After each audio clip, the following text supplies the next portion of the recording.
Hey guys, what is up? Super K Man Rocks here, and we are finally here for my LEC weekly reviews. And of course, we're starting it off with week number 1 here in the winter split. This is my overview, analysis, power rankings, everything type of video to do with week 1 here in the LEC. If you haven't checked out my primer video for the preseason, definitely go ahead and check that out. Up in the iCard, we go through all 10 teams in the LEC. We're very much, it's very much an in-depth analysis, we'll just say, of every single team in the entire league. A lot going on in the LEC offseason. I power rank all of those teams from number 10 to number 1. That will be referenced throughout this entire video in terms of my expectations. If you want a deep dive into my expectations for playstyle and success rate, please definitely go and check that out. We very much put a lot of time into those primer videos, but today we're going to be going over the actual results of week number 1, all 15 best of ones that we got in this first week, talking about which teams overperformed or underperformed, and obviously we'll go in depth on some of the players. But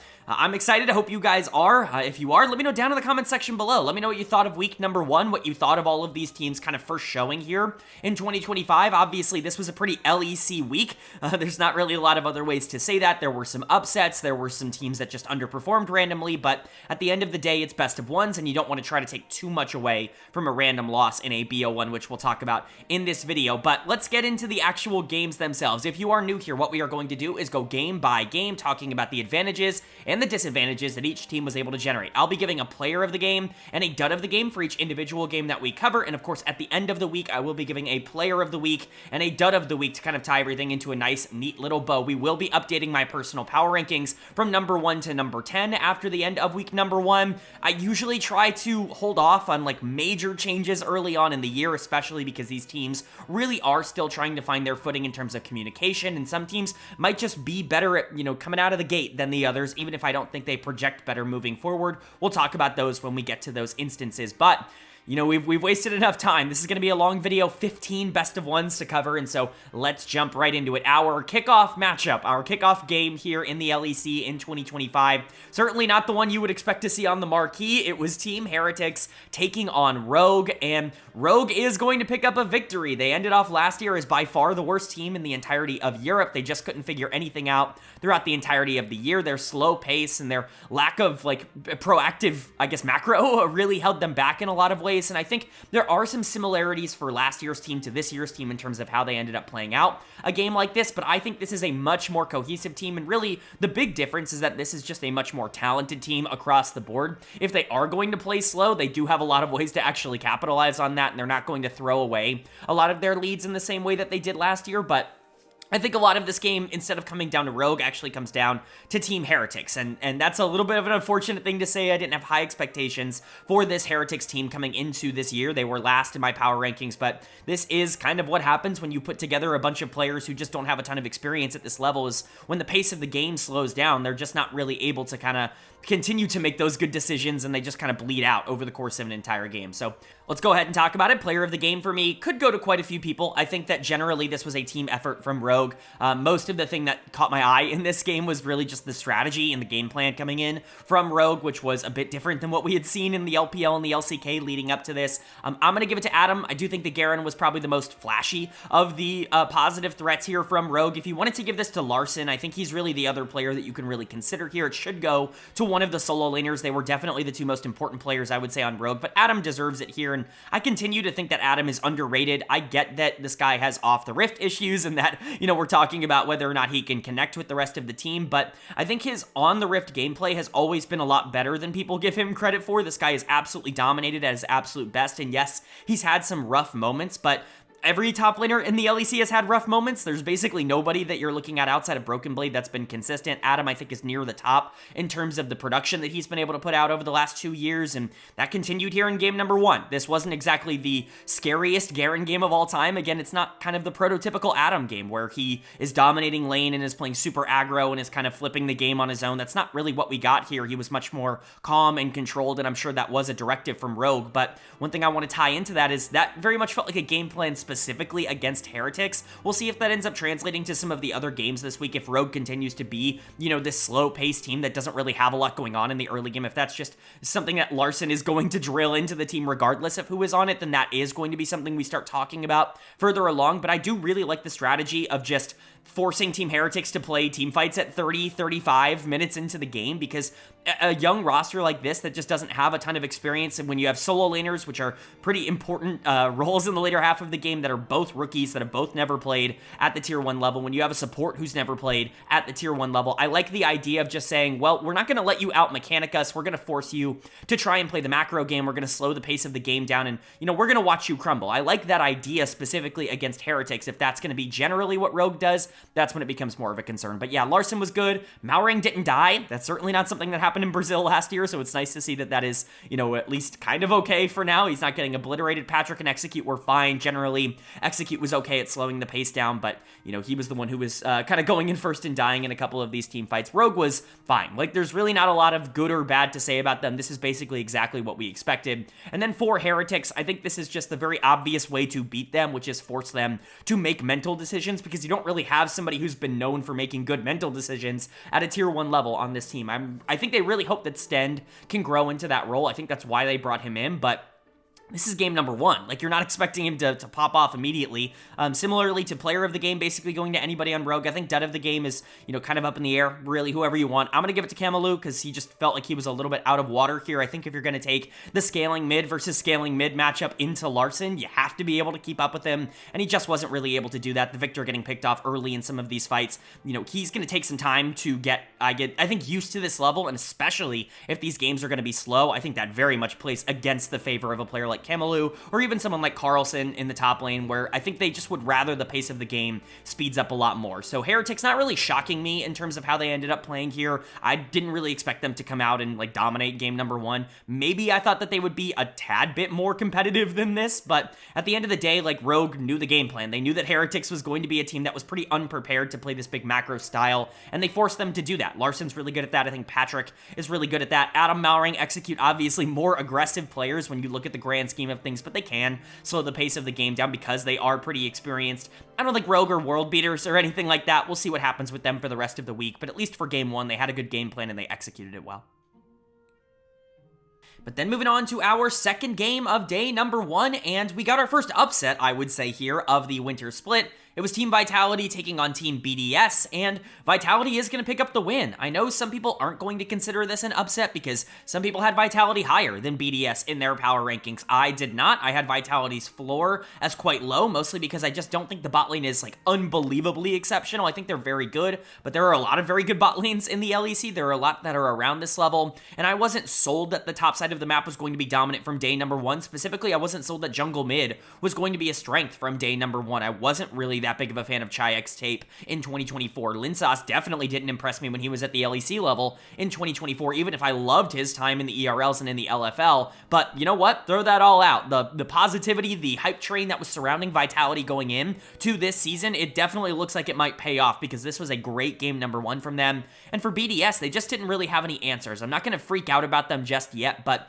this could be one of those good, not great teams. And we've seen that out of BDS before. Honestly, it might be a very similar version of what they were last year, where they're going to be able to compete against a lot of these teams that are struggling, but the moment that the team opposing them actually steps up and starts playing their own game, they struggle to be able to keep up with that. We'll see if that ends up being a problem for them, but talking about Vitality and talking about what they did here, Chayak is a very easy choice for player of the game here. What an excellent performance on the Taliyah. What a great debut for him. I was pretty critical of his 2024 tape and really even some of the back half of 2023 because I just think he didn't look all that committed, or at least he wasn't dominating in the way that you would want to see. I think that there were better mid laners in the ERLs last year than Chayak, or at least mid laners that were more dominant and more flashy and definitely popped more on tape than someone like Chayak did. He's been a prospect for a really long time, and I think his best tape was a couple of years ago, which concerned me a bit in terms of the trajectory he was on, but maybe he was just coasting a bit because he knew that the LEC was already looking at him in terms of offers, because he, comes up to Vitality, he comes up through their system, and he ends up dominating in this game 1. The Taliyah was everywhere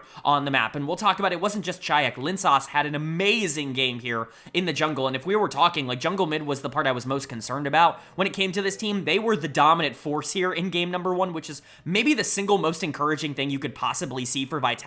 Obviously, you would love to see this be something that is, repeatable and, confirmed repeatable at the very least before you freak out. But if Linsauce and Chayak are going to be a strength, not just be neutral, but actively be a strength for for this team, yeah, they can be top 4. That is genuinely pretty realistic. Knock still needs to kind of reel some of the aggressive tendencies in. He's still somebody that I think kind of needs to learn the macro part of playing at the top level, but he was really mechanically talented here, irrelevant. Certainly not the kind of player that's just going to bow out like very easily in a laning phase, and Knock, I think, did a great job of keeping up with them. And Carzzy and Hilly were also phenomenal. Carzzy was excellent in this game on the Corki. It looks like he's rolling high at the start of the year.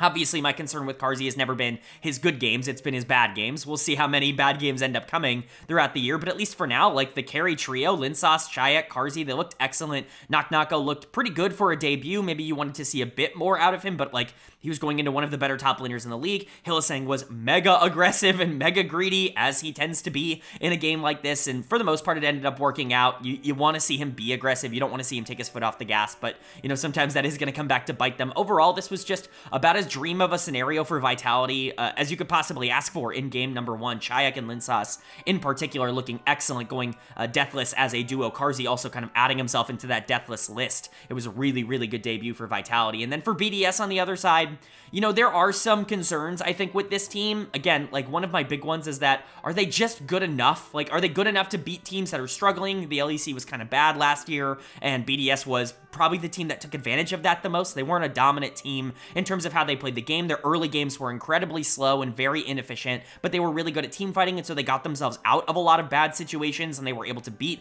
a lot of these teams that couldn't capitalize on their bad early games. If the LEC quality in general, like around the league, is going to go up this year, if like the middle tier teams are going to be a lot better than what they were in 2024, BDS might struggle because of that. I liked their offseason additions. I think Paris is an excellent support prospect, one of the best I've ever evaluated, especially coming out of the West, and 113 was awesome in the LFL last year. I think he was underratedly good in the LFL last year, but there are issues in terms of macro that this team didn't solve from last year, and this is basically the same team in terms of playstyle from last year, and so you're kind of looking at a team that needs to start leveling up. Nuke is going to get dud of the game here because I think the mid gap was just ginormous. The Azir really could not keep up with the shove and roam style of Chayak on the other side of this with the Talia and the Ivern combo. I think 113 also could theoretically deserve this. Paris, I think, could theoretically deserve this, even if I do think for the most part a lot of those deaths were just him doing his job. Like, Ice didn't really do anything in this game. The Misfortune felt entirely useless. Irrelevant was not the better top laner, you know, really however you want to slice that.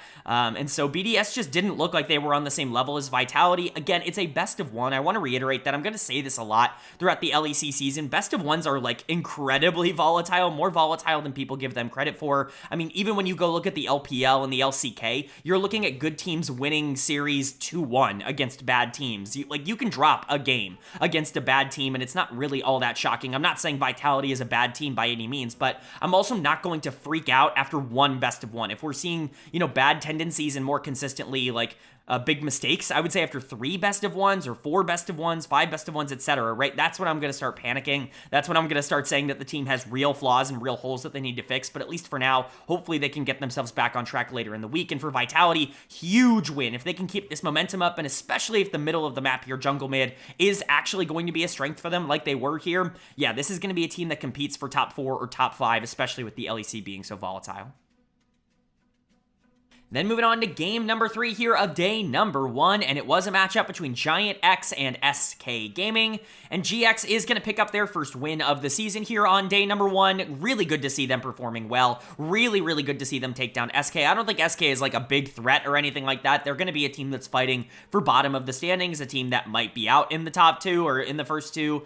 You know, we put them at 8th in my power rankings, but especially with Vitality performing well on day 1, SK is not exactly trending in a good direction in that regard, but GX really looked great, I would say, in this game. There was a lot that I think that they took advantage of that were mistakes for SK, more than they were like positives for GX, but they still did a lot of really good things, and they looked very proactive, which I think is a really, really good thing for them moving forward. Player of the game, I know I say this a lot, especially with the LEC because it's best of ones, but it really could go to anybody. It wasn't one player that kind of dominated this game. I think it could go to anybody really except for Closer on the side of GX. Not that Closer played poor, just that everybody else was excellent in this game. Jackie's was dominant in some of the late game team fights. Lot was really strong on the top side and really took advantage of tank Jace, which we will definitely talk about for SK Gaming. But I'm going to give a lot of the praise here to the bot lane because I really do think they deserve a lot of the praise. Noah and Jun did receive some criticism, I would say, coming off of Fnatic's last, end of year. Jun was not very good at Worlds, and even if he did get better throughout the year, like a lot better throughout the year, I think that there were some concerns from a lot of people that leaving Fnatic was going to cause him to revert back to kind of what he was in Winter and what he was in the LCK, where he just wasn't a particularly effective player. I had faith that a lot of the things that he grew into over the course of the end of last year were very sustainable. It felt like he was making good decisions. It felt like he was in the right place at the right time. It didn't really feel like a support capitalizing on a good team in the same way that we've seen from other players in the past. It felt like a player actually just leveling up and getting a lot more comfortable playing at this level, and that seems to have proven true because Jun was excellent in this game. He is going to get my player of the game. If you wanted to give this to Noah for his Ezreal, he was probably the primary carry, I would say, throughout this game outside of the big Jackie's team fight at the end, and Lot was also excellent on the top side. He really impressed me, and I know there were people hyping him up in my comment section and online, at the beginning of the preseason and talking about how this was a great addition for GX. I saw a really good weak side top laner, but the more we've learned about his situation on that team last year, the more we've realized that, he was just asked to do as little as possible on that team to allow other players to thrive. He is very mechanically talented, but Jun on the rel just looked excellent, setting everything up for the Ezreal, for the Victor, for the Jax to be able to take advantage of. It's just a really good game. Basically everything you could ask for out of the support that they really had a lot of expectation for. But again, Noah was great, Jackie's was great, Lot was great, GX in general was just really, really great in this game. And for SK, they were just not good. I don't know what hidden dark tech they ended up bringing out in this game. They've been watching a little too much LCK and taking the wrong things from it. I would say tank Jace on the top side did absolutely no damage. GIANTX is a very easy choice for dud of the game. He looked very outclassed in this one. I've not seen a champion be this useless in a very long time. This was just not good. There's really no other way to say it. Don't build this in solo queue if you are going to play Jace. It is not effective, especially if you need to be able to carry the game in the late game. He was actually just tickling the rel. There was genuinely no reason for him to exist. It was a 4v5, and that made it very difficult for SK to win. Again, I'm not really sure who ended up labbing this out, but it did not end up working in this game. But everybody else also lost. Loopy was easily the worst of the two supports, and I was already concerned with Loopy coming in because I thought his tape last year in the LLA was just fine. It was okay in a region that's much worse than the LEC, and I really liked Luan's tape, and so I was kind of critical of that decision. Isma did not come out hot here. I like things like Xin Zhao for Isma because I think he's always at his best when he's playing these hyper early game, champions that just want to try and skirmish and snowball their way out of the game. I think that is definitely a style, and so Xin Zhao, Nidalee, things like that I think make a lot of sense in this current meta, but it did not work. He was not useful on the Xin, and it's not like the Galio or the Jinx were able to save this game. SK was just completely outclassed, and this, at least in game one, looks like one of the weaker teams in the league. Again, I don't want to freak out. It's just a best of one, and this was a horrible, horrible draft. You were playing 4v5 here with that tank Jace top lane, but that is something that is a bit critical. I can be critical of that when it comes to SK and still be relatively fair, but for GX on the other side, great win. Hopefully they can keep up this kind of momentum. They should be a top 5, a top 6 team in the LEC if everything were to go right. I guess theoretically they could make top 3. I talked about there being a top 6 in the LEC going into the year, and GX was very much a part of that. I'm not really sure what they're going to look like against better teams. That we're going to have to see later on in the week, but at least for now, bot lane clicking, mid lane clicking, top lane clicking, if they're going to hit on all of those, that's going to be huge for GX. But then moving on to our 4th game of day number 1 here, and we're saving our 2 most hyped games, I would say, for the end of day 1. It was KOI taking on Fnatic, and KOI is going to pick up their first victory as this Movistar KOI kind of conglomerate here with their new North American import in the mid lane, and you know what? He played fantastic in this one. This was a bit of an everything gap. I think people are going to overrate how good JoJo was. I shouldn't say overrate, because that's not necessarily fair. They're going to talk about JoJo as if he was the primary guy for KOI in this game. This was an everything gap. I mean, Fnatic just got absolutely throttled in this one, and this happens to this team every so often. It's actually insane watching them, especially at the beginning of the year. It feels like every single year we go through the same thing. Last year in winter, they actually were pretty good, but they ended up not being as good in summer. They figured it out, obviously, going in to the season finals, but it looks like they're back to their regular ways of getting absolutely demolished in winter and not really having a lot of answers for a lot of the problems that are being thrown at them. But for KOI, I mean, player of the game, it could go to absolutely anybody. I know, again, I've said that basically every game so far, but this really was an everything gap. You can see that in some of the score lines that we're seeing across the board here. here. If you really want to give this to the bot lane, Supa and Alvaro were excellent. Alvaro, in particular, I think had a really excellent game on the rel. We're seeing that champion really look good. Not that that's a surprise to anybody. It's just the best support in the game at the moment. But I have to give it to Elyoya because somehow, some way, Fnatic is the first team in the LEC to let the Skarner through. Not only that, but they're picking a lot of immobile carries. They're picking Victor. They're picking Misfortune.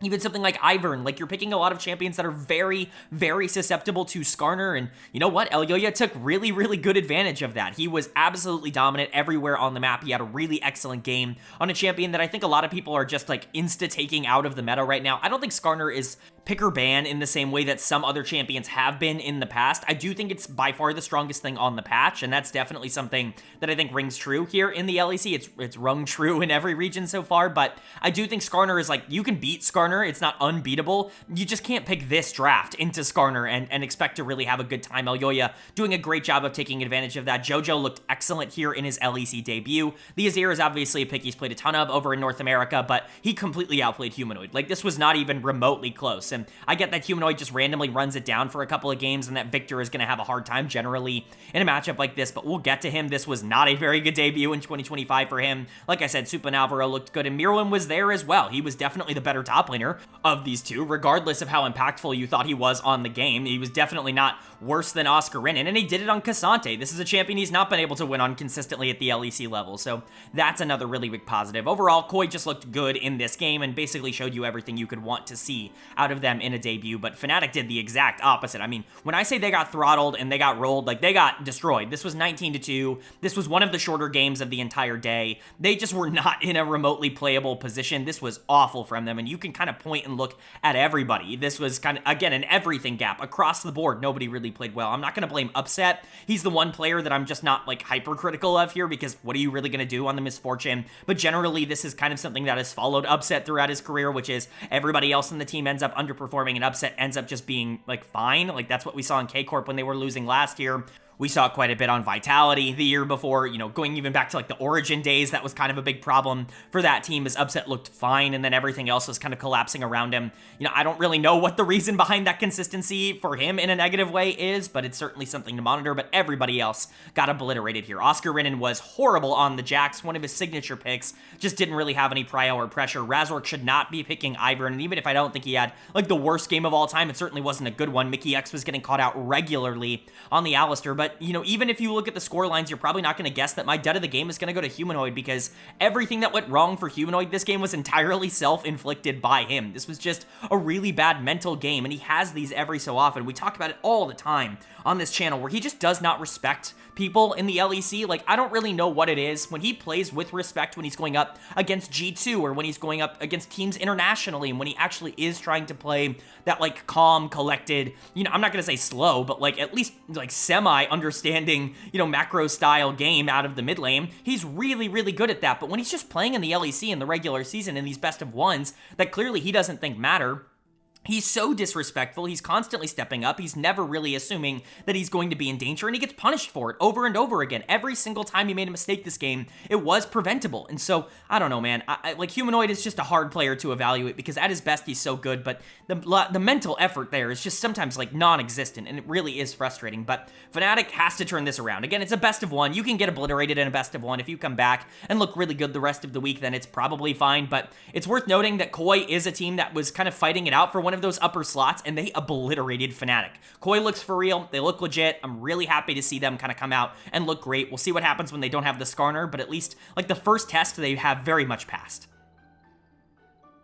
But then moving on to our fifth and final game of the first day of action here in the LEC. And man, this was a banger of a game. It was K-Corp taking on G2. And K-Corp is pretty shockingly going to pick up the victory here. I say shockingly, but really, this is not the biggest surprise in the world. G2 has not always started out every year as strong as possible. They're not exactly the most consistent team in the entire universe. This isn't one of those losses where you're like, oh, this team is actually kind of bad. This was them making a lot of weird, out-of-character mistakes for their their individual players, and KC doing a really good job of capitalizing on that, them having probably the two best players on the Rift, although Caps still was excellent in this game, and G2 just having, the three worst players on the Rift and having to live with that. So obviously we'll go over it, but this is a very big win for K-Corp. This does prove that on their best day, they can compete with the best teams in the league. We knew that that was going to be a possibility going into the year, but we needed to see it, right? Like, Yike needed to show that he could still win and be consistent when he wasn't in the G2 system. Vladdy needed to show that the consistency of Summer was real and that,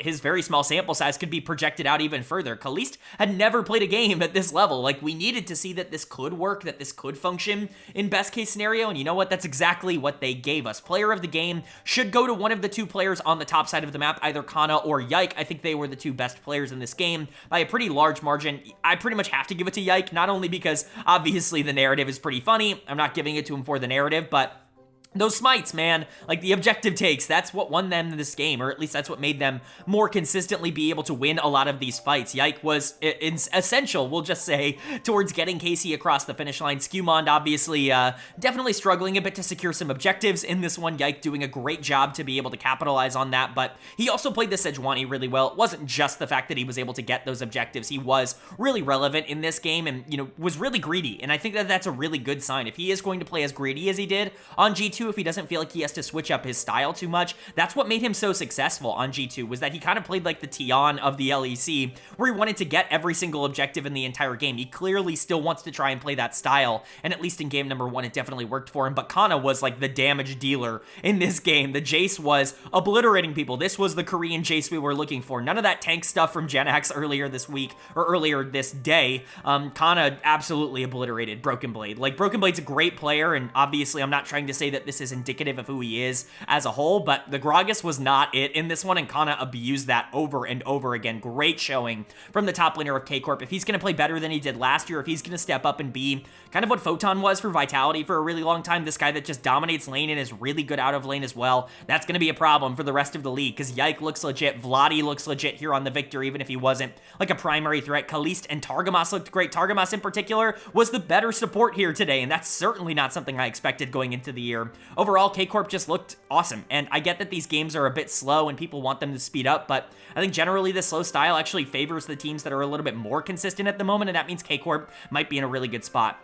And then for G2 on the other side, poor Caps, like he tried to 1v9 in this one. I know I kind of get a reputation of being a bit of a Caps glazer. I don't know why I would need to get that reputation. I think everybody should probably be a Caps glazer in the same way that I'm a Chovy glazer or a Knight glazer. Like, it's crazy to me that there is a lot of controversy surrounding those statements, but Caps was excellent here on the Akali. It just didn't end up mattering. He was the one trying to keep them in the game. Broken Blade, Skewmon, and Labrov, not a particularly strong debut performance, I would say, from the new additions coming into this team in 2025. Labrov is a very easy choice for dud of the game. He was awful here. Like, this is one of the weaker games we have seen so far today. Just not a very good showing from Labrov. He's going to have to be better than this. I saw a lot of people saying this was Vitality Labrov instead of BDS Labrov. He was still very good on Vitality outside of the quote-unquote super team year. When you look back at like 2020 or like his rookie splits when he was playing with Comp, he was really good. He won Rookie of the Year on Vitality, and he very much deserved it. This guy is a good player with a really good track record. It's just, this was not a really good showcase of that. This was one of the weaker games he has played in a very long time. Hopefully that's not going to be something that ends up being sustainable, but it's not like G2 hasn't struggled finding support play over the past year or so. Skewmon obviously is going to get a lot of criticism for not pressing the smite button in a lot of instances, but outside of that, the Wukong was generally fine, and Broken Blade was probably worse as a whole. Like, just wasn't useful really in any circumstance as the Gragas, but, it is what it is, right? Caps tried his best. G2 is a team that isn't always going to dominate every single matchup. They've lost a lot of games over the course of the regular season. They just seem to always figure it out once you get into these best of 3s and these best of 5s, and that's still what I expect from G2. We'll see what happens the rest of the week, obviously, but for K-Corp, what a fantastic debut. Kana looks excellent. Yike did a great job of controlling the game, and everybody else did a great job of following up. I think that there were some concerns that the talent might struggle a bit at first, in that, you're relying too much on the mechanics, very much what we saw out of Heretics early on, where maybe you're a team that when the game slows down, you might not be able to keep up, but Yike seems to have really stabilized the team in that way, and the veterans very much coming in clutch in their first game of the year. But now moving on to day number 2 here in week number 1, and not a great result here at the start of day 2 for the losing side. It was Team Heretics taking on SK Gaming, and Heretics is going to pick up their first win of the year. SK just look like a complete disaster at the current moment. This, as far as I'm concerned, at least through the first 2 days, is the worst team in the LEC. Not that that's entirely surprising. I think a lot of people had them lower in their power rankings than I did. I trusted Rahel a lot, and you know what? Rahel is playing really well, but he is elo held into oblivion on this SK team at the current moment. All 4 of the other 4 players are just playing absolutely miserable for SK, and if you're losing to Heretics, especially this convincingly in the way that you did, it's a really, really bad sign. I do want to give some credit to Heretics because I do think they did some things well in this game, but I'm not going to sit here and tell you that I was like ridiculously impressed with the way that they played. This was one of the better, ideas of a game that I think I could consider for a team like Heretics, but they still have a lot of flaws, and I think they would have probably lost on this day to basically anybody that wasn't SK Gaming, who is just absolutely horrendous. That being said, let's go ahead and start praising some of the Heretics players for their good performances. I think Kamalu is going to get my player of the game here. The mid lane gap was just absolutely ginormous, which obviously we will talk about more. I do think this is pretty contestable. I think Sheo's early games on the Maokai were excellent. He completely outjungled Isma. I've talked about this a lot. Isma's always at his best when he gets to play fast and aggressive early in the game, and when he falls behind, especially early on at level 3 or level 4, when you're getting those pretty classic Sheo ganks, Isma is just never going to be able to recover, and Sheo, I think, did a great job of not only knowing that scouting report, but actually capitalizing on that and, really being able to push that forward. And also, I think Stend was excellent in this game on the Leona. Stend is one of the players that I am actually really excited about on this team. I wasn't super pumped or thrilled about the solo laners coming into the year. Carlson and Kamalu, I just don't think were, crazy. Obviously, Kamalu, tier 3 or whatever down in, LFL tier 2, and Carlson just not a player I was, thrilled about coming out of the ERLs, but Stend is a player that I think is really interesting as a support prospect, and he definitely showed that off in this game. I think if there is a player to walk out of this feeling fantastic about, it's Stend. Not that Kamalu was bad or anything. Again, he's player of the game. I'm not trying to sit here and shit on him in terms of the way that he played. He was the best player on the Rift in this game, certainly the most relevant. I just think a lot of that had to do with Reeker being absolutely awful and giving so much over on the other side of this matchup that I don't know how sustainable that's going to be for him individually as a player, but I'm really happy for him. I'm sure it's been incredibly stressful to get the call and say, hey, you're skipping an entire division, you're skipping an entire league to just go up and play tier 1 for, an LEC team. I'm sure it's not exactly been the easiest of transitions. I'm sure they've tried a lot of things in practice. I'm just glad to see that he can show up on stage, and in the right circumstance, when he is given the opportunities to succeed, he can capitalize on that, and he can win games for this team. That is a good sign. But Sheo, Stend, definitely also excellent. Flackid going deathless is really good as well. And then for SK on the other side, this team is just a disaster. I think a lot of people are going to talk about the drafts, and for once, I actually kind of agree with that ideology, not because I think the drafts inherently are horrible, because I do think this idea of going Xin Zhao, Galio, Rel is relatively smart here, just going full engage, full dive, because you're assuming that Heretics is going to be relatively out of position, playing for these 5v5s around these big objectives, these big ultimates. I really like that idea.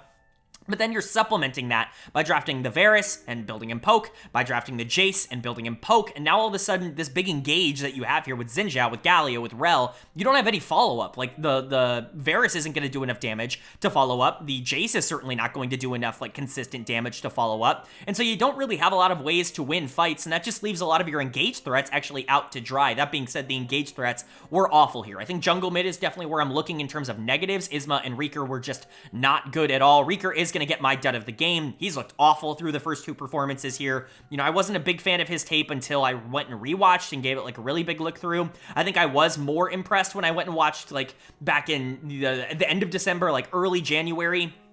I think that was when I was really starting to see the weak side, mid lane role where he's just shoving Roam playing for jungle. I thought that would make sense on this team, but it is not translated at all. Mechanically speaking, he looks very outclassed at the LEC level, and Isma also just got completely run through. There was a gigantic jungle gap in this game. If you wanted to give player of the game to Sheo and dud of the game to Isma, I think that's also relatively fair. I think that the jungle gap is going to go a little bit understated in this one, but Isma, when he gets behind early, is just unplayable as a jungler. He has to win early game. He has to snowball. It's really the only way he knows how to play. Rahel was awesome, and he continues to be really good. I still think his positioning is fantastic, and his mechanics are really good. There's just nothing he can do on Poke of Varus in this game. Maybe you can criticize him for building Poke in the first place, but, you know, Loopy was not particularly great, still continues to look like a downgrade. GIANTX just doesn't feel like he's going to be able to dominate the same way he was at the LFL level. Like, SK just doesn't look particularly good. They look like the worst team in the LEC, and Heretics took advantage of that. I like that they were able to pick up a win here. I don't think a lot of people were expecting them to be able to win a game this early on, and especially with Camelou kind of being the one to lead the charge, but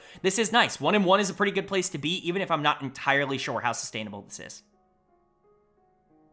Then moving on to our second game of day number 2 and our first battle of 1-0 teams from day number 1. It's Rogue taking on GIANTX, and again, predictably, GIANTX is going to pick up the victory here, but oh my god, what an absolute clown fiesta this game was. It felt like both teams were trying their absolute hardest to throw the game away with their macro, but at the end of the day, the better team did end up prevailing. The team that was more aggressive very much did end up prevailing, even though they absolutely should not have been aggressive in a lot of the circumstances that they were. This was an insane one to end up watching. There was criticisms absolutely on both sides of this matchup in terms of their decision making and obviously in terms of their consistency to be able to try and end this game, but Rogue's hubris ended up coming back to bite them. This was a team that had been playing on the counterattack for basically the entire game, and to add on top of that, you have one of the strongest late game comps you could possibly assemble here with like Sejuani, Azir, Corki. You have so much setup to allow your two dominant hyper carries to end up dominating in the back half of this game. You put yourself in a really great spot to be able to win this, and yet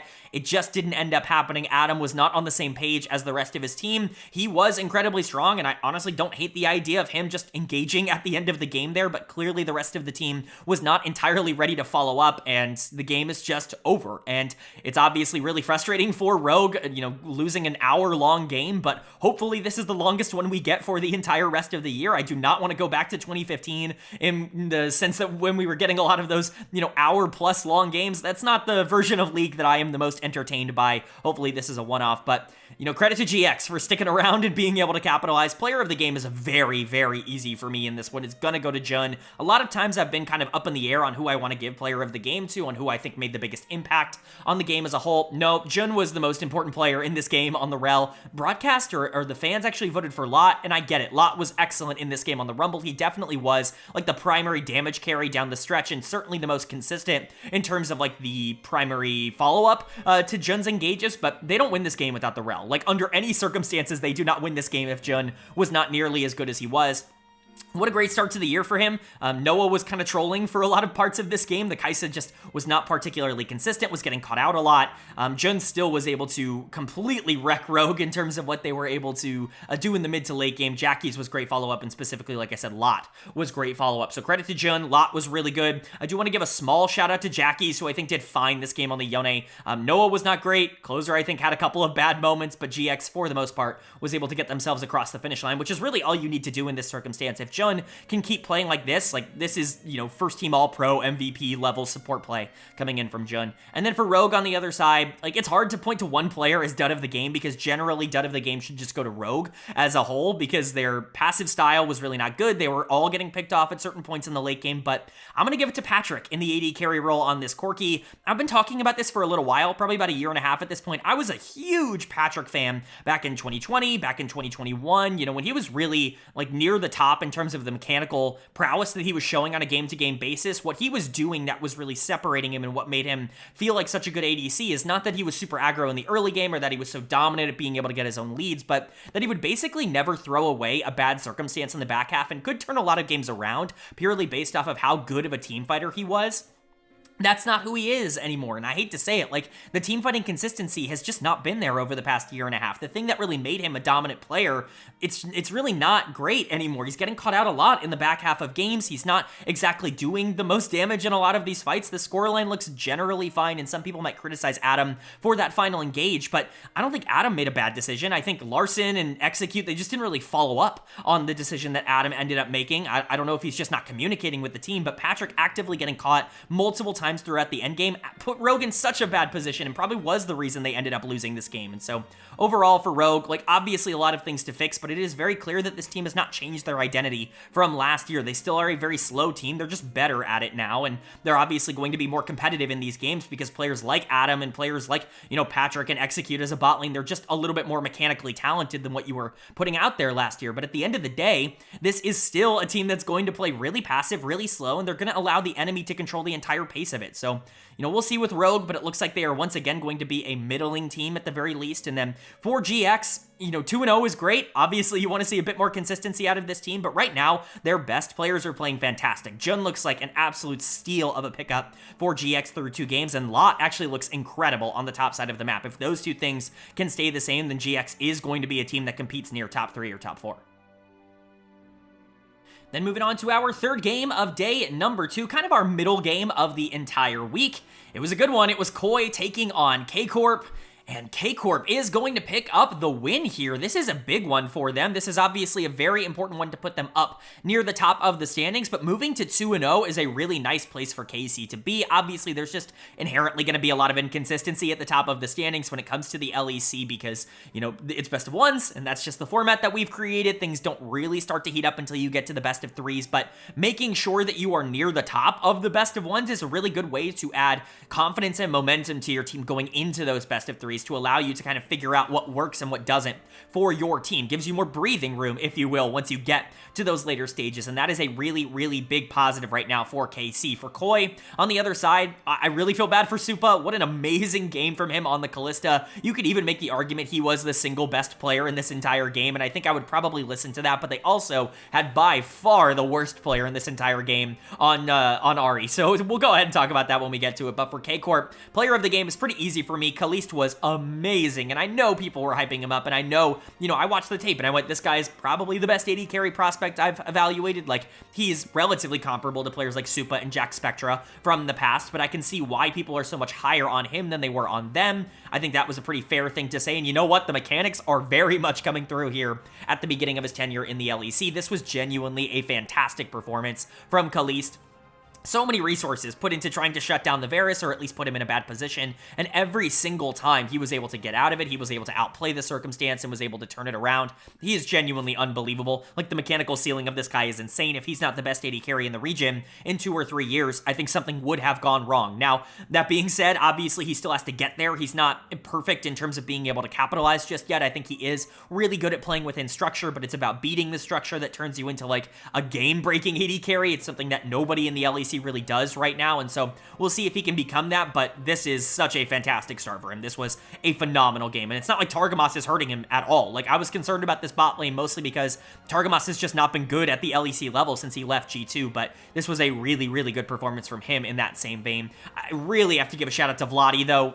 The summer form that we saw from him, like the good breakout when he came in to replace Seiken at the end of last year, yeah, that is sustainable. That is carrying over so far to 2025 because he has just looked fantastic. He completely outplayed Jojo Pume, and I think if Kalist hadn't been, targeted so much by KOI, I think Vladi made better offensive plays this game than Kalist did. I just think Kalist was so dominant as a defensive player. Yike also is like a smite machine. It actually does not matter who he is going up against, it would seem. I'm much less critical of Skewmon now that I've seen him completely destroy Elyoya when it comes to smites throughout this game as well. It just feels like he's perfect in that regard. Kana also a great start to the split.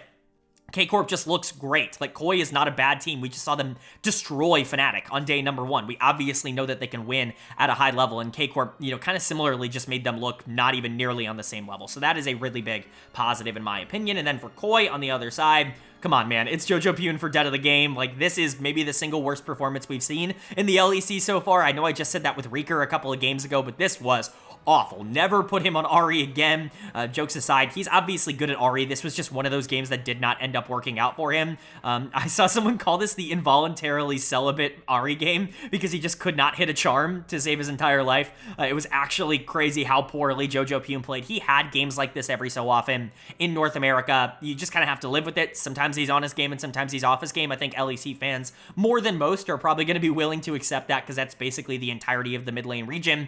In Europe, that's what Humanoid is, and we've already seen what he can do to Humanoid on a good day, but A good day this was not. That I will definitely say. That being said, Supa and Alvaro, they're so freaking good, man. Like, this bot lane has absolutely lived up to expectation, and as much as I love Kalist, like, Supa is very much still in that range to be the big breakout AD carry in Europe. I think these two are going to be facing off against each other for a very, very long time. Supa played phenomenal in this game on the Kalista. It just didn't end up mattering. Alvaro was fine as well on the Renata, even if I would have preferred him on something a little bit more engage-oriented. They wanted to try to counter the dive of Rel plus Maokai and, even Rumble Ultimate. I understand the idea behind the Renata. I just think it took away some agency from Alvaro that I think they definitely could have used in this game. Elyoya definitely got out-jungled by Yike, and Mirwin was, again, fine on the top side on Cassante. If he's going to be good on Cassante, or at least okay average on these champions that are meta, and not just rely so much on these off-meta crazy matchups that he was able to get at the end of the year, like, that's going to be a huge boon to KOI. And so I'm not out on KOI by any means. I actually think if Jojo Pume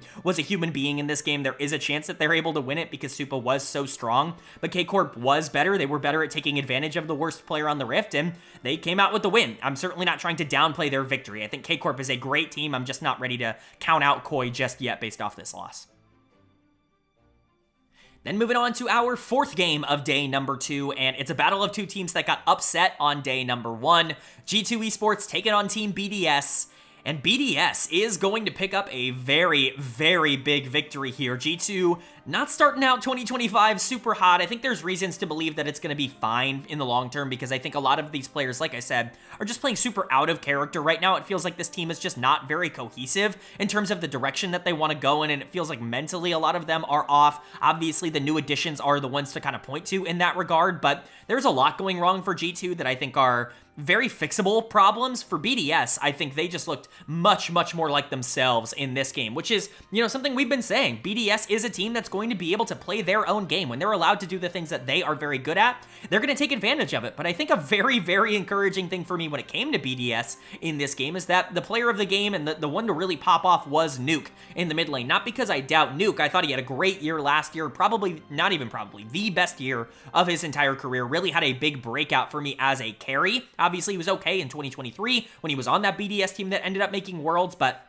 this was the year last year was really the year that cemented him as like one of those upper tier LEC mid laners for me. And really the only thing holding him back was that he was always really bad against G2, is that he was not very good at playing into caps, specifically in the best of 3s and the best of 5s. We saw that a lot over the course of last year, but this was a game against caps, and you know who really popped off? You know who carried them to victory? Nuke, with that fantastic Orianna shockwave around Otacon. Absolutely brilliant play. Otacon is obviously so important on this patch and in this map in general, and I think Nuke did a fantastic job of being able to make sure that that was something that BDS could obviously secure. And when he blew up that entire team, that was basically the end of the game for G2. Of course, they still had options. They still had opportunities. Broken Blade was pretty strong here on the Ambessa. I think Hansama could have theoretically done something. Caps wasn't exactly losing super hard, but Nuke was the best player on the Rift, and he made the biggest play, and that's what got BDS the win. So credit to him. I also want to give a big shout out to 113, who had a much better game here. This is not a big shocking outcome. I talked a lot about Skumon versus 113 in all my offseason content when I talked about the grades and when I went through the primer. Like, you could make a real argument that if you're just going off of tape from 2024, that 113 was better than Skumon in the LFL. Now, I'm not making that argument because I think Skumon is a much more versatile player, and I think 113 got a lot more resources from K-Corp last year than Skumon did from BDS Academy, but at the end of the day, like, 113 was incredibly productive at the tier 2 level, and to see him come up and just be able to outplay Skumon day 1, it shouldn't be a surprise to basically anybody. Skumon is really struggling right now on the other side. We'll talk about why I think that is hopefully fixable for G2, but he is a concern at the moment, and 113 looking really good. A lot better than he did against Linsas on Vitality. Irrelevant was fine. Ice and Paris, I think, did a good job. Paris in particular looked much better on the Seraphine than he did in day number 1. Hopefully that's something that can carry through, but BDS just kind of capitalizing on the big moments, making the big plays, and being able to take down the big threat in G2 on the other side. And, like I said, for G2, their issues right now are Skumon and Labrov. I'm not saying that Hansama is entirely free of blame. Broken Blade was awful in game number 1. Like, there are other things happening to this team that I think are real issues, but it's definitely the two new additions that are muddling the formula. I think the big thing that I'm noticing is that the macro of this team has gotten significantly worse. They just don't really seem to have a purpose in the same kind of way. And think about the amount of games last year that were salvaged for G2 by them getting, like, just a huge macro lead, by them just being better in terms of playing the map. That might not be available for them in 2025. And if that's not available, then we're going to need to see a lot more pop-off individual mechanical performances. Obviously, they still have the ability to do that, but if their mechanical ceiling is going to be lower, it's certainly something to consider. Labrov is going to get done of the game, played the Renata pretty poorly here, just completely missed on an ultimate later on in the game. Not missed, but I guess didn't pull the trigger in time, and it ended up being a really big problem for G2. He just doesn't look connected with the rest of this team. That's why I think this is such a solvable problem, because it's not like these are gigantic mechanical misplays. It's literally just him not understanding what he needs to do in the context of this team in a game like this. I think more concerningly to me, Skumond looks very lost in terms of his individual decision making. You know, as much as I think Labrov has been worse in week number 1, I think Skumond's problems are going to be harder to fix out. This was a big risk moving on from Yike, and right now it's not looking great. It's 2 best of 1s. I'm certainly not going to sit here and try and tell you that Skumond is a bad player or they made a bad decision by getting rid of Mickey and going to Labrov, or getting rid of Yike and going to Skumond. I'm not going to say those things right now because 2 best of 1s or whatever, and we've seen G2 struggle in the past for small stretches of time. I think they went 0-2 at the beginning of one of the splits last year with a team that ended up winning back-to-back titles in the LEC. Like, it can happen. You know what I mean? You can survive that. It's all just about where they go from here. They need to fix their macro. They need to be able to capitalize on the fact that they have 2 of the best solo carries in the entire league, in Caps and Broken Blade, who both were fine in this game, and they need to be able to get on the same page. I think the moment Labrov feels like he can communicate a bit more on this team, I think a lot is probably going to help. When you watch the cameras, he's just not talking all that much, which is very, very different to what was happening on BDS. But for BDS on the other side of this, man, it sure looks pretty good. Skumond and Labrov were probably 2 players you wanted to keep throughout a lot of this offseason, and you ended up beating them in your performance against them in the regular season at the start of winter. That's a really, really good sign, especially because jungle mid, I think, were so positive in this game overall. Nuke looking excellent, continuing his form from last year in 1-1-3, looking like he is going to be a pretty solid jungler at this level. BDS is still a good team, but I think a lot of this probably flips if G2 gets back on the same page.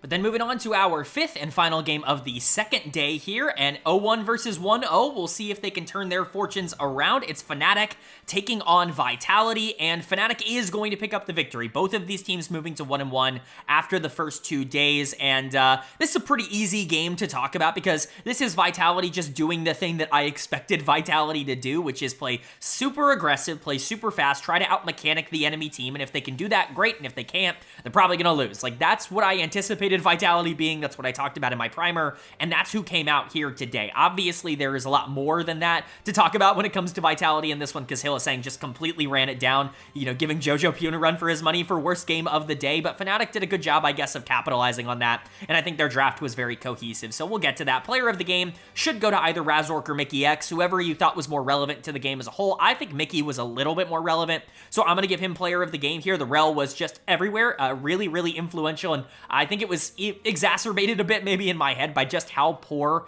Hylissang was on the other side of this matchup, just how frequently he was getting caught out on the other side. I think Mickey X looked way better by comparison, and so I do want to give Mickey, you know, some praise in that regard, but if you do want to give it to the Razork Skarner, I think that that's pretty fair. Though Razork, what am I talking about? If you do want to give it to Razork for the Skarner game, I think that that is entirely fair. The Deathless, you know, highest KP in the entire game, like, it's a really good performance. He did not play poor at all. I think Skarner in general is a pretty easy champion to be able to execute with at a pretty high level right now, as we've seen throughout the rest of this week, but Razork did a great job, completely out-jungled Linsauce, who was on that Ivern, and, you know, looked very solid. Humanoid had a nice bounce back after a rough day number 1, but he still was probably the least relevant player on this team as a whole, because Oscar upset both of them, I think, played fine. Mickey and Razork definitely the standouts, but really a lot of the conversation surrounding this game is going to be around Hylissang and around Vitality. He's going to get done of the game. It's not even really all that up for debate. This was a pretty miserable performance from Hylissang, but you just kind of have to live with this. I think if any other player had had this game, I would be freaking out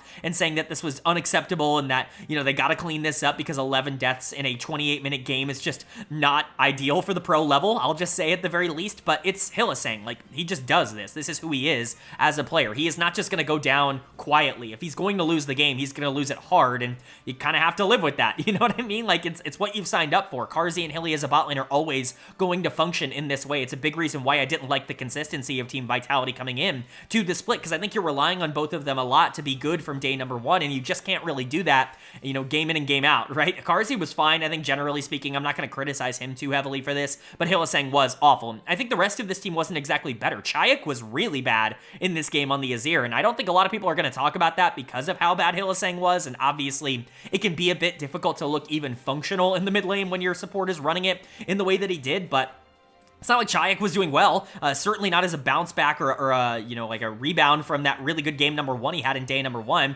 It just wasn't great. Mid lane was a bit of a disaster. Linsauce also wasn't really able to carry that form in, but it's against Razork on the best champion in the game, right? At the moment, it's really not an ideal circumstance. I do think if you're looking for a positive for Vitality, Knock was really good in this game, and he definitely was the strength for Vitality, definitely was like the strongest player, and was kind of in a position to potentially win them this game on the Mbessa if things were to have slowed down, but obviously they weren't going to slow down. The moment Fnatic had a gigantic lead and the moment Hylissang started to lose, you knew the game was probably out of control for Vitality, and that's why I think this team is going to struggle to be relevant throughout the entire year, because the moment that this bot lane loses, I just think it's going to be basically impossible for them to be able to come back. Not because I don't think the rest of the players are, you know, bad or anything like that, but mostly because I just think Vitality isn't set up to have their bot lane lose at the current moment. So we'll see what happens to them, but for Fnatic on the other side, great bounce back. They needed this game. I know I've kind of under-talked about them, but really the storyline is Hylissang in this one.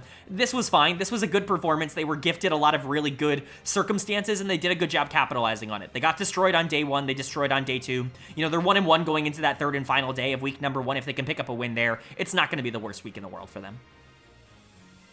But then moving on to our final day of action here, day number 3 in week number 1, and we kicked it off with a pair of 1-1 teams, Team BDS taking on Rogue, and BDS is going to pick up the 38-minute victory. Rogue is, unfortunately, exactly who we thought they were going to be. I think, unfortunately, for their fans and just for the people who wanted to see this team succeed with a lot of these veteran players, the most confident player on this team right now is Larson, and he is definitely the one who is making a lot of the primary calls. I think people were expecting, you know, Malrang and Execute and these players to come in and really spice things up in terms of playstyle, but because I think both of them were coming off of such bad years in 2024, both of them getting benched midway through the summer split, I think they've both taken more of a step back. I'm not sure if it's just a confidence thing or whatever, right? But I think both of them have definitely kind of made the decision to be a little bit less active, and that's let this team be more reactive than proactive, we'll just say. But BDS, again, the perfect team to take advantage of something like that. Were they perfect in this game? Absolutely not. There were some mistakes, and I think 1-1-3 definitely still has some macro moments to grow into, but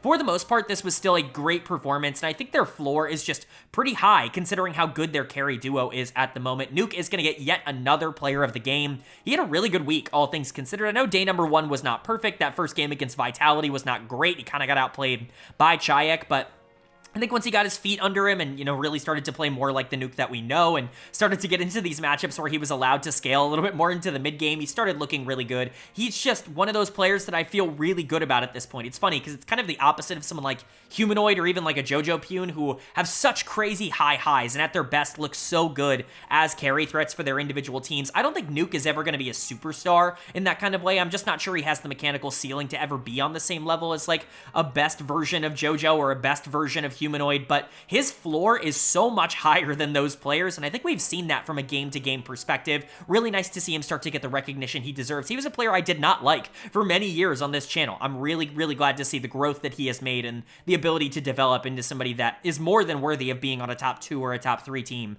in the LEC. And then Ice is also just really good when you get him on things like Corky and allow him to be able to play against someone like Patrick who's going to let him scale into that late game. Yeah, he's going to do his role really well. It's funny because I think Ice is just a better version of what Patrick is right now, and you know, Ice is basically what Patrick was a couple of years ago in like 2020 when he was this guy who might not be the most dominant laner in the entire world, but get him into these team fights and he's going to be able to destroy people. Ice was really good. Paris, I think, was really good in this game. I think Irrelevant was pretty solid, you know, going up against the player that he replaced on this team with Adam on the other side. If you're looking for one thing to criticize, 113 was not ideal, I would say, in this game. I definitely think he made some mental mistakes, and there are a lot of things that he needs to grow into at the LEC level. Those were his mistakes on Astralis as well when he got his first run a couple of years ago, but he's mechanically talented enough to be able to figure it out, and I would argue that this might have been his worst game of the week. You know, the Vitality game wasn't perfect either, but that game too was really solid against G2, and that's, you know, a really good place to have had your best game of the week. I'm not out on 113 by any means, but if this team is going to have their floor lowered, it's likely going to be 113 just not being like a superstar day number one, but this is still a good team, and Rogue is not a good team on the other side. You know, I don't think that they're awful. I think that they are going to be kind of the BDS of the lower part of the standings, if that makes any sense. They're going to be able to beat teams that aren't able to actively capitalize on late game problems, but they have no proactivity. Like, this is the same issue that they ran into last year, where they just aren't really in control of their own destiny when they're facing a team that knows what they want to do in the early and in the mid game. Rogue is going to allow them to do whatever they want, and that's not necessarily a good thing. And generally speaking, I think some of the players on this team don't even have that great of a late game ceiling. Patrick is going to get yet another dud of the game.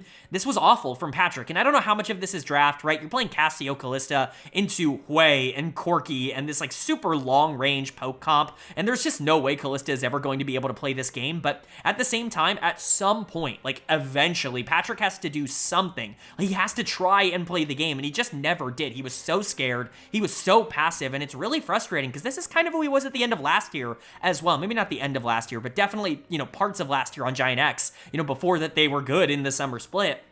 I was really complaining about Patrick in spring, just like completely turning his brain off and his hands off. He's like not trying to win games. I'm out on Patrick. He is number 10 for me in terms of the AD carries at this level. And, you know, I think Rogue has yet another AD carry that looked good a couple of years ago, but maybe doesn't have it anymore like they had with Comp last year. Execute is also not really rebounding from what he was in 2024. He got benched by FearX over in the LCK, and that's the version of him that we are seeing right now, just not really making any active decisions and just kind of letting the game revolve around everybody else. Malrang has not looked great in week number one. I don't think Adam was able to take over this game, even if I don't think it's his fault. Larson was fine, I guess, generally on the Cassio. This is a hard game on Cassio, but also I think he's a big reason why this team has slowed down so much. You know, I'm frustrated by Rogue, and I don't think there is a lot of reasons to be entirely optimistic about this team. I do think they're going to be better than teams that are really struggling. We saw that against Heretics. They just didn't really have the firepower or the mental to be able to last in a 35-minute team fight against a lot of the talent on Rogue, but they're not going to be good against the actual good teams of the league. And if that's going to look closer to being like a top 7 than it is like a top 5,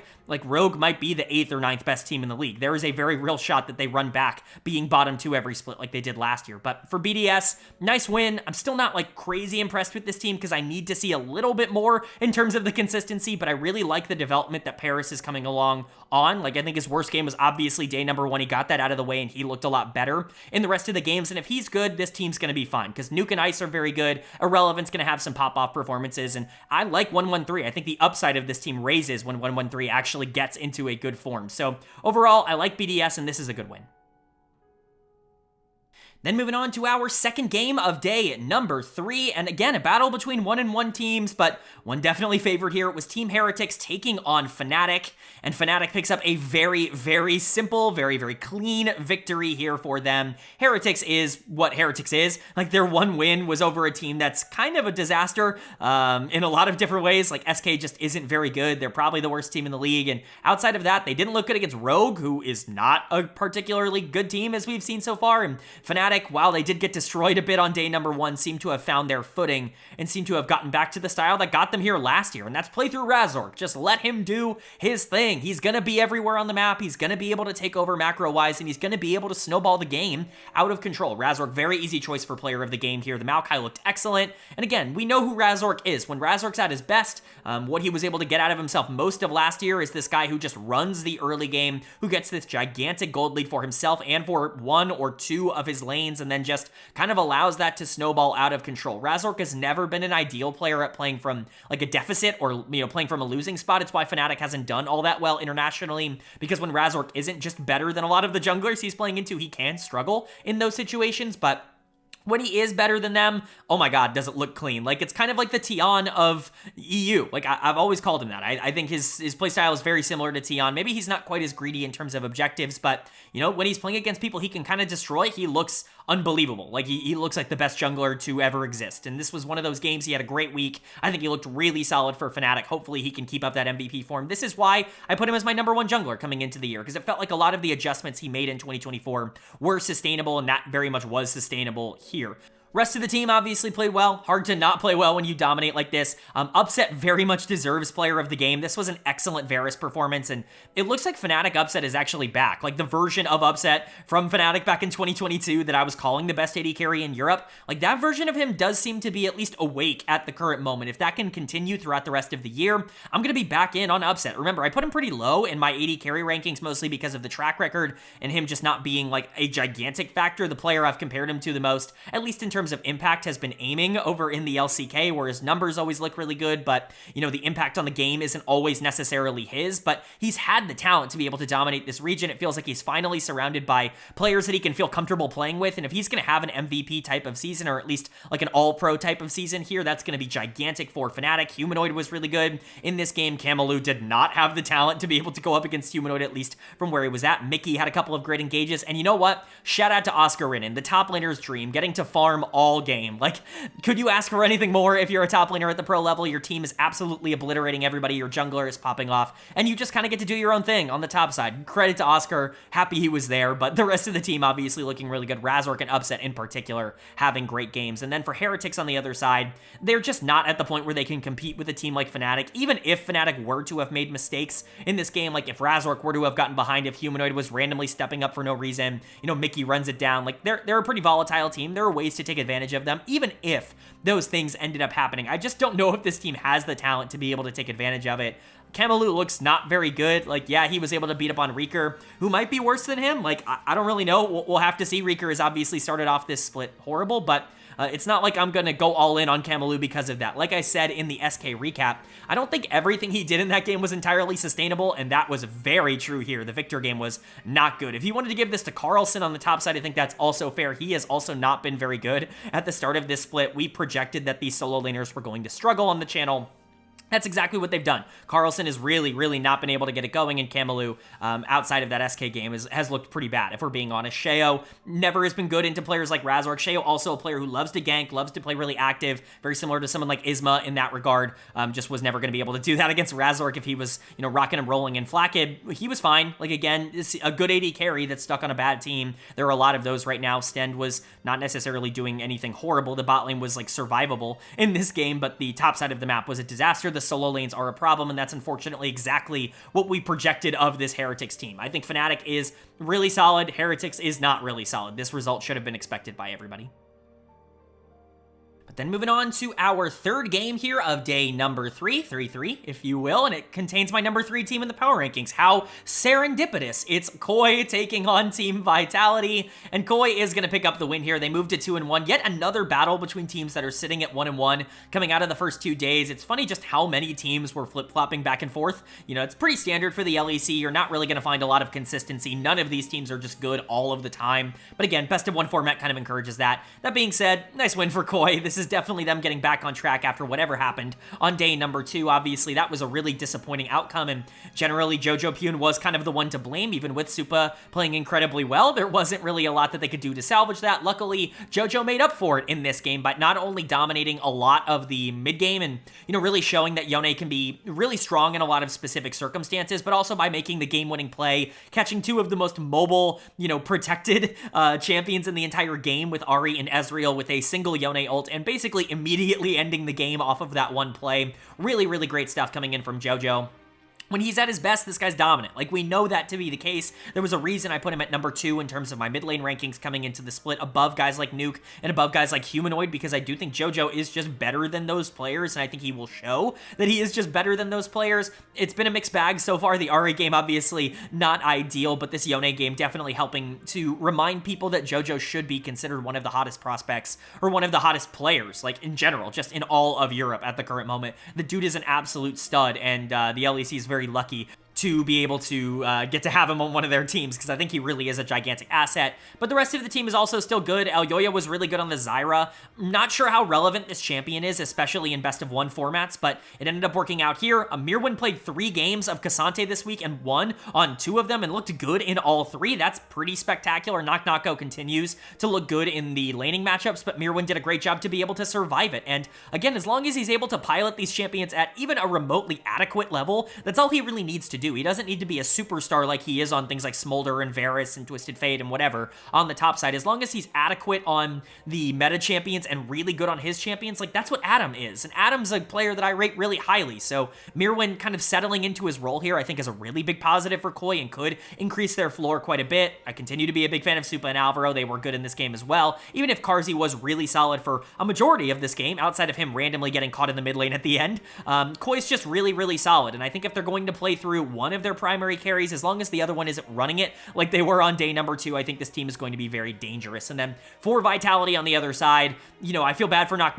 He actually had a really good week number 1. Maybe game number 1 was like not necessarily like him being the superstar, like their actual win. That was Linsas, that was Chayak looking really good there in the middle of the map, but he's looked excellent throughout the whole week, and it's just basically been the rest of the team that's kind of running it. Karzi was so good in this game up until a random game-losing play. Very Leave-esque of him for my LPL fans out there. You know, really good for, you know, most of the game and then just instantly losing it. Very Bo-esque, if we're being honest, for LEC fans out there. But, you know, I'm not going to blame Karzi for this loss, even if he was a little bit at fault for the game ending. I still don't think it was entirely on him. I'm going to give dud of the game to Chayak in the mid lane. The Ahri getting caught as well as the Ezreal was disaster. I mean, actually worst case scenario in that instance. But even outside of that, like Chayak was never nearly as relevant as Jojo Pume was on the other side of this. If you really wanted to give this to Hylissang, I think I could understand that, but I don't think he was really all that bad on the Rakan. I think for the most part, Chayak was really just not a factor in this game. Ahri continues to look relatively weak in the LEC in particular.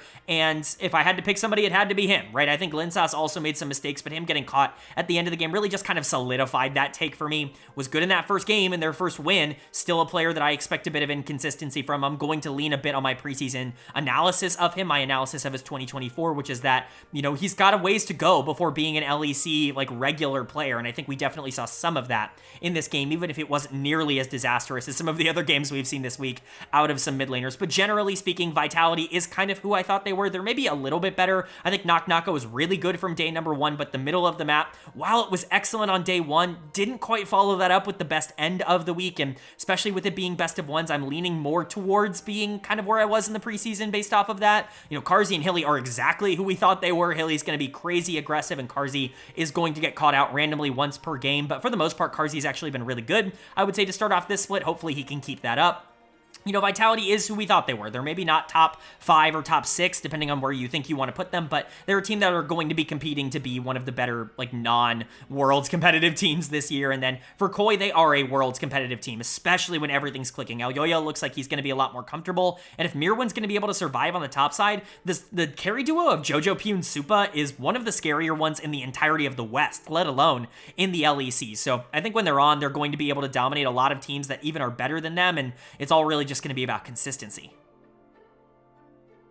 But then moving on to our 4th game of day number 3, and it's our matchup between the winless teams at this point. One guaranteeing to get out of it. It's G2 Esports taking on SK Gaming, and G2 is going to pick up the victory. SK will end week number 1 winless 0-3. G2 thankfully avoiding that fate by luckily drawing a diamond level flex team in whatever SK is going out there right now with. I feel so bad for Rahel. This guy is not playing horrible, although I think this was his worst game of the week. He's really not playing all that bad. It's just the rest of this team is such an absolute disaster. The solo lanes have not even been remotely playable, and we'll talk about that when we get to it, but, you know, nothing like an SK Gaming matchup to end up getting G2 back into form. This is the exact kind of game that they needed in order to prove to themselves that they could do it, right? That they could just go out there and dominate a game and win it and not have it not be particularly close, like just rely on the fact that you are better than a lot of people at this level. I think that's the kind of confidence booster they needed to end off week number 1 with. Obviously, still a lot of things for them to fix, and I'm not gonna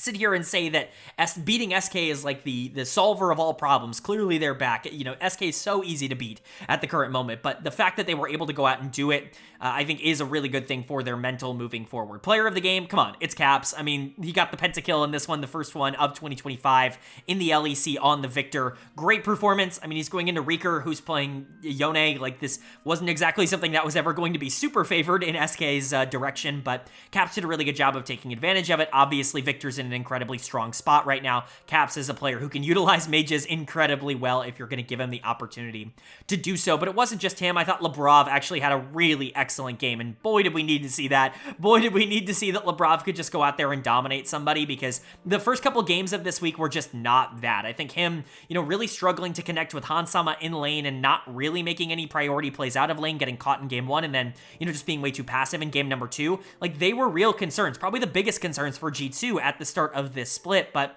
this game does show that when everything is clicking, when the rest of the team is playing well, Labrov can function within that structure, and obviously that's the goal. If you can get him in that structure and keep him in that structure, that's what made him the best support in the league last year. Hans was fine on the Draven, wasn't necessarily like a main character game for him like it normally is when he plays this champ, but still a pretty good one.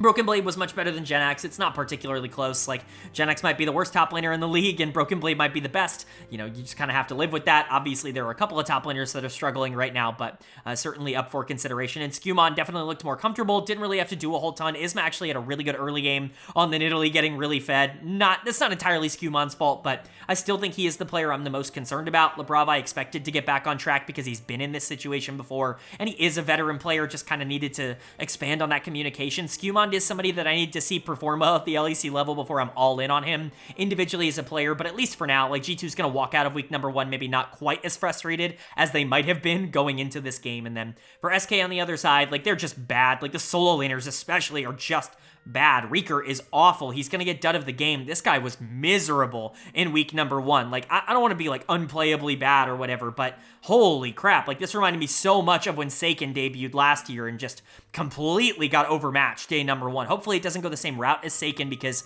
basically for the entire tenure he was in the LEC, he was just so scared of actually trying to play out any sort of laning phase. At the very least with the Yone, you can feel like he's going to try to be aggressive. Like, at least it doesn't look like he's terrified of playing into Caps. You don't want him to be scared. You want him to play as if he can win, because it's the only way he ever could win. But he's getting destroyed right now. Like, the laning matchups are not going well. He's been really bad in team fights.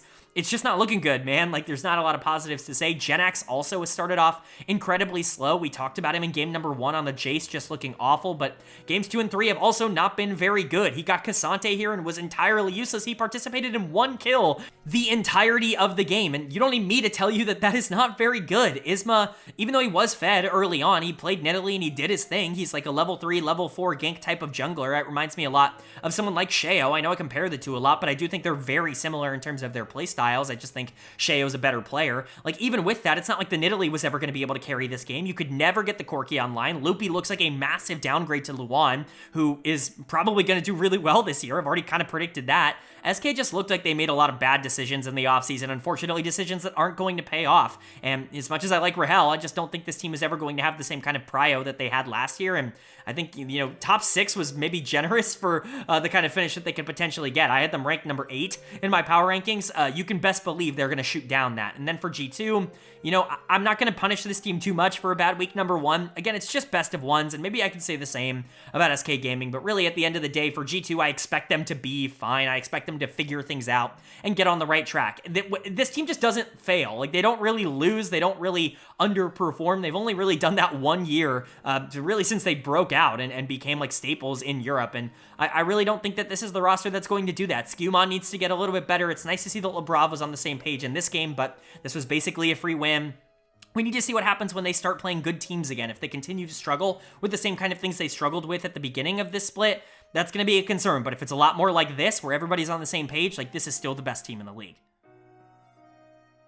But that's going to bring us to our final game of the week, and it is our 2-0 matchup here on day number 3. Who will end out undefeated in week 1? Will it be GIANTX or will it be Corp?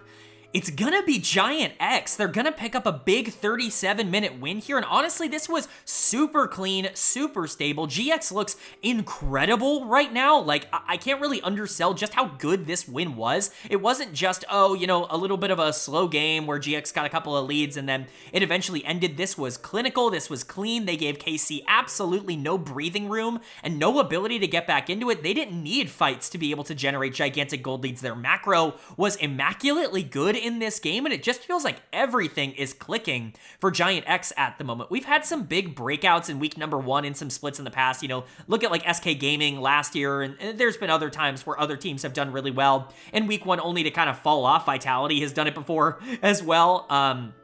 This is different. Like, the way that they're winning is not just them being really good on the day or having a really good performance from one player, even though all of them are playing well. It's a fundamental thing. They look at the game really well. Their drafts are really solid and strong. They have a lot of synergy, and they really understand how to play towards win conditions alongside the talent that they have. This could be a really big breakout year for GIANTX, and I'm really excited to see that. Corp unfortunately just kind of stood in their way in this game. Yike got mega out macroed, and it eventually ended up with the fact that they were just so far behind they could never fight ever again. You know, it sucks for Corp, but it's GX looking fantastic. Jun is yet again gonna get player of the game for me. Call me a glazer. I honestly don't even care. I know he got no player of the game awards on broadcast. I think Jackie's got it in game 1, Locke got it in game 2, and Closer got it here in game number 3, and all of them had excellent games. I'm certainly not trying to take away any of the positive vibes from that, but this is the best bot lane in Europe at the moment. Noah and Jun were unbelievable, genuinely dominant across all 3 of these games, and Jun single-handedly won that final fight with that ultimate. It genuinely was just so good to watch. He is playing out of his mind right now. He's gonna be an MVP frontrunner for me in the winter split, purely because of just how short the regular season ends up being, but I mean, that's awesome. Like, people were criticizing whether or not Noah and Jun could keep up the Fnatic form leaving that organization. I hope the answer to that has been a resounding yes. They were so unbelievably good in week number 1, and hopefully they're going to be able to keep that up. Noah hasn't been quite as dominant, in my opinion, as Jun was, but he's still been really good through the first week, and it's not like the rest of this team is underperforming. We've already talked about how Lot was excellent through the first 2 games. Jackie's has looked really good. He's not even been the main character. We expected this team to play almost entirely through mid lane. That's not even really been the case. He's been useful, but he's been more of a secondary carry for this team, which is huge. And you want to talk about a pop-off performance, Closer destroying the team that he played for last year here with a fantastic macro game. If you wanted to give player of the game to Closer, I'm certainly not going to deny you. This was a great Sejuani game, completely out-jungled Yike, who was really good for Corp in both of their first 2 games. It's just a ridiculously good showing for GX, and hopefully this ends up being real. I don't want to sit here and say whether or not that's going to last or not, because you never really know in the LEC. Anybody can have a 3-0 week and then completely fall off a cliff over the next week. Even GX has done this before, as they did in Summer Split at times last year, but like, man, this looks good, and it looks sustainable as long as they're able to keep up the way that they're winning games. For Corp, I'm not freaking out too much. Again, GX looks absolutely incredible, but you did kind of get completely destroyed here. This was not a close game. I know it went 37 minutes, which would lead people to believe that maybe it was close at times, but for the most part, this is like a macro masterclass from GX and KC just kind of bleeding out across the rest of the map. Yike is easily done of the game. This was a really bad game from Yike. Got completely outplayed by Closer and just was never really in the right spot at the right time. We'll see if that ends up being a bit of a problem for him moving forward. He looked so good on the first 2 days that I'm not going to freak out. I'm not going to panic over it. I think he's going to be just fine, but it's not like the rest of the team stepped up. Vladi, I think, had easily his worst game in a long time. Like, I can't even remember a time in summer where he had a game that was as bad as this one. Not that it was entirely his fault, but the Taliyah was just so useless. Kalist ends up not dying. Targamas only dies twice on Renata. It's just kind of a funny turn of events. Kana was, not involved in anything throughout the entirety of this game. It was just kind of a, oh god, we're losing, the game's over for Corp. And, that's what the best teams in the world do, is that's how they win. That's how Gen G has won so many times over the past couple of years. It's crazy impressive. I'm not freaking out about Corp. This is still going to be a good team, but GIANTX is super legit right now. This is a team that, if they play like this, they're going to compete for top 1, top 2, like a finals type of team, and that's never been where this organization has ever been at, either as Giants, as Excel, or as GIANTX. Like, neither of those orgs has ever been able to, figure it out and get to the top of the mountain. This might be the best team that this org has ever had, and I'm hoping that they're going to be able to keep this kind of momentum up.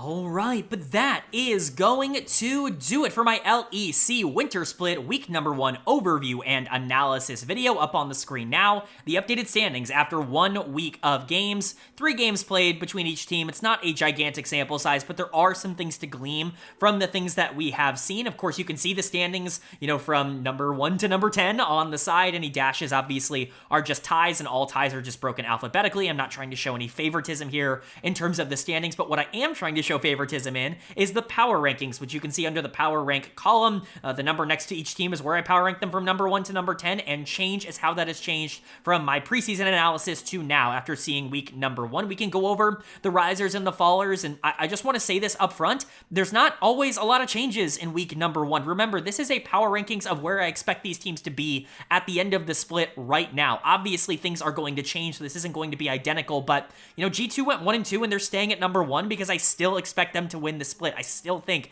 that they are the team to beat here in the LEC, and I think that they are going to figure things out. That's where I lean in terms of my thoughts when it comes to this team, but, it can be kind of up to what you want. If you want a standings list, you can look at the standings. That's also fair if you want to project them in that way, but I have G2 and Fnatic staying at 1 and 2. I have KOI staying at 3. This might be controversial because GIANTX was so good over the course of this week, but I would expect those teams to continue to get better. Maybe they're going to be more inconsistent. Both Fnatic and KOI have players on their teams that aren't going to be good game to game, like every single game, but I think their highs are just so high that I expect them to be able to figure it out. But GX is going to jump up to number 4. I think they are kind of right on that bubble. If they're able to come out in week number 2 and do the exact same thing they did in week 1, go 5-1 or 6-0 and like really dominate and play, a macro-oriented style that really controls the game and, play through their stars, they're going to move up to the top 2 or top 3. Like, that's entirely fair, but we've seen teams break out in week number 1 before, and I'm just a little bit nervous that they're going to crash back down to earth once their competition gets a bit more difficult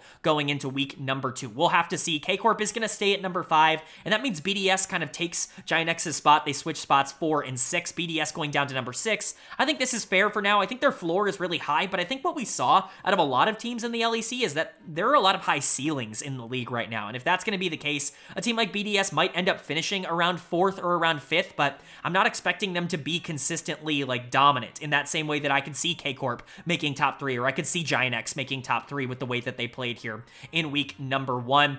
The rest of it's pretty standard. Vitality's going to jump up to number 7. They clearly are the best of the rest right now. I think Rogue has an argument to be made, which is why they only dropped down to number 8. Both of them looked generally fine, but Heretics is gonna go up to 9. They only really won because they played against the worst team in the league, who is very clearly SK Gaming, falling down to number 10 in my power rankings. It's not even really all that close. SK is like a very clear number 10, and then Rogue, Heretics, Vitality, they're all kind of sitting somewhere between 7 and 9. But let me know what you agree with or disagree with down in the comment section below. Always curious to know where people agree or where people disagree with a lot of my takes, but with the power rankings and the standings out of the way, let's jump into my player of the week and my dud of the week here for week number 1. Player of the week should not be a surprise to anybody who watched the video. It's Jun. He was the best player in the LEC this week. GIANTX dominated, and he was the biggest reason for that. If people were concerned about whether or not he was going to make it on GX, yeah, he made it on GX. This was a fantastic week number 1 about everything you could ever ask for out of Jun, and if he keeps this up, like, this is MVP level pace. Like, that's how dominant he was,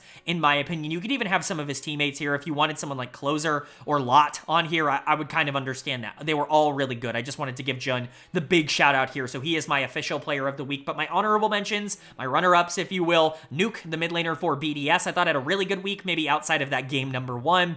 He was really good in most situations, but definitely struggled a bit in that first game. And then Razork, kind of similar, right? Like, struggled on day 1 when they just got outplayed by KOI, but when they were winning, Razork was the reason that they were winning, and the wins definitely contributed a lot in my head to their success this week. So Razork and Nuke are my honorable mentions, but Jun is my very clear player of the week for week number 1. And then my dud of the week, this was also pretty obvious. It's going to go to Reeker. I think there were other options. Patrick's going to feel pretty lucky that Reeker was so bad this week because Patrick was also miserable, but Reeker was very clearly the worst player in the LEC in week number 1. Maybe it could even go to his teammate GIANTX in the top lane, who also really struggled. Maybe even Loopy, right, who also had a really bad week, but Reeker looked outclassed, like, really hard. This reminded me so much of Seiken at the beginning of last year for Corp. If that's going to be a similar trajectory trajectory. For someone like Reeker, that's going to be a bit of a disaster. SK looks like they have no idea how to play the game right now. Not only are they the worst drafting team in the entire league, but they're the worst execution team in the entire league. A miserable combo to have, and Reeker is a part of that. So he's going to get Dud of the Week, and Jun is going to get Player of the Week for me, but